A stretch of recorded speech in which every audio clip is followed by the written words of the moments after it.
Bismillahirrahmanirrahim. Assalamualaikum warahmatullahi wabarakatuh.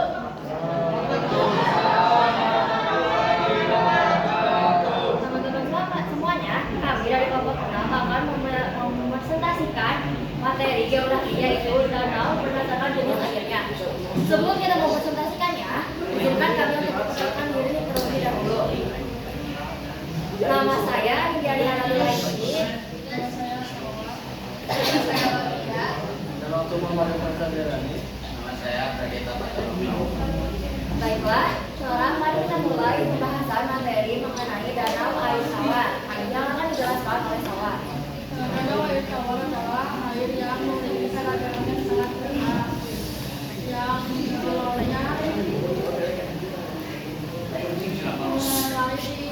air dasar air curah hujan tinggi,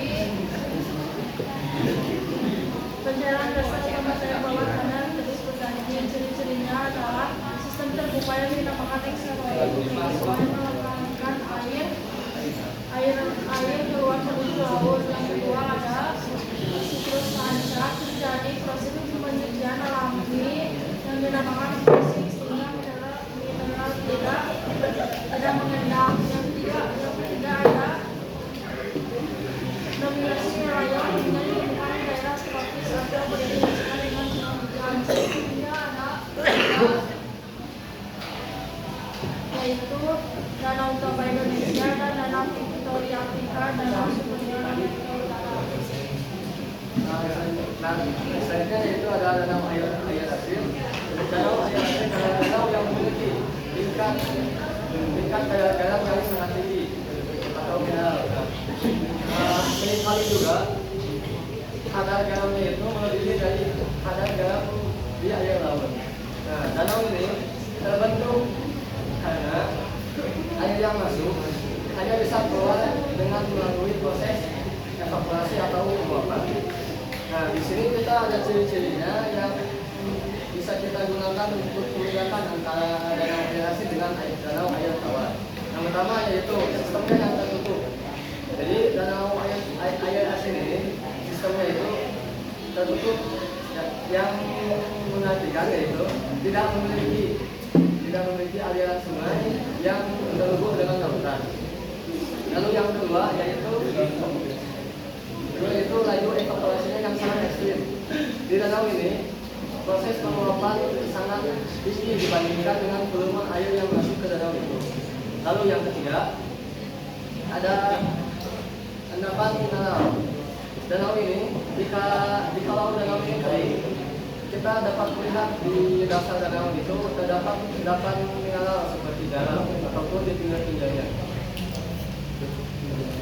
Yang ini contohnya yaitu danau Great Salt Lake di USA yang terkenal karena danaunya yang sangat besar di wilayah barat sana. Lalu ada laut mati di Yordania. Ini itu terkenal karena lautnya yang memiliki daya apung yang sangat tinggi, sehingga jika kita melempar suatu benda ke dalam laut itu bendanya akan mudah terapung. Lalu berikutnya ada danau asal di Djibouti. Danau ini terkenal karena tingkat keasirannya yang sangat tinggi, yaitu 10 kali lebih asin daripada air laut biasa.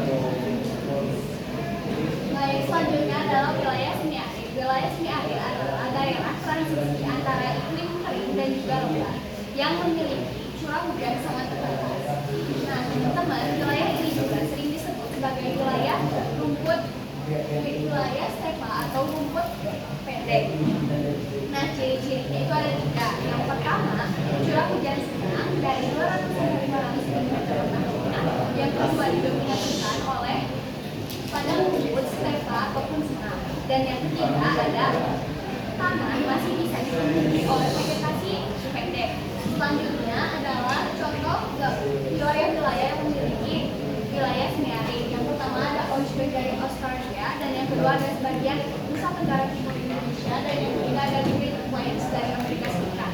Selanjutnya yang keempat, Berikutnya adalah wilayah arid. Wilayah arid adalah suatu daerah yang sangat kering dan gersang, di mana daerah tersebut sangat jarang terjadinya hujan. Wilayah ini memiliki defisit air yang permanen, di mana tingkat penguapan selalu melampaui curah hujan.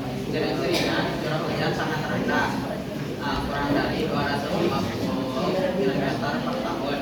Lalu tanah berupa pasir atau batuan gersang, dan pada siang hari suhu meningkat sangat panas. Lalu pada malam hari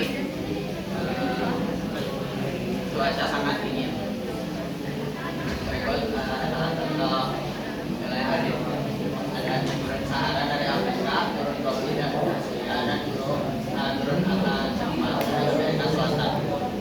Nah, teman-teman semuanya, selanjutnya adalah wilayah humid. Wilayah humid atau seringkali disebut dengan wilayah basah atau lembab adalah daerah di mana yang memiliki kelembapan yang melimpah serta curah hujan yang tinggi dan juga mempunyai pasokan air yang melimpah di setiap tahunnya.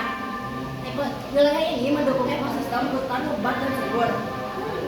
Wilayah ini memiliki 3 ciri utama, yaitu yang pertama memiliki curah hujan yang tinggi dan merata. Yang kedua, vegetasi lebat seperti hutan hujan tropis, dan yang ketiga pasokan airnya yang melimpah seperti sungai dan danau tawar. Nah, teman-teman semuanya, di wilayah humid ini terjadinya danau tawar yang tadi sudah dijelaskan oleh Sawa. Nah, di sini adalah contoh-contoh wilayah dari wilayah humid. Yang pertama ada lembah Amazon dari Brazil, yang kedua ada wilayah Kongo dari Afrika, dan yang ketiga adalah sebagian besar dari Indonesia. Baiklah teman-teman semuanya, mungkin sedikit saja bisa saya paparkan ke teman-teman saya. Terima kasih, mohon maaf bila ada kesalahan. Wassalamualaikum warahmatullahi wabarakatuh. Baik.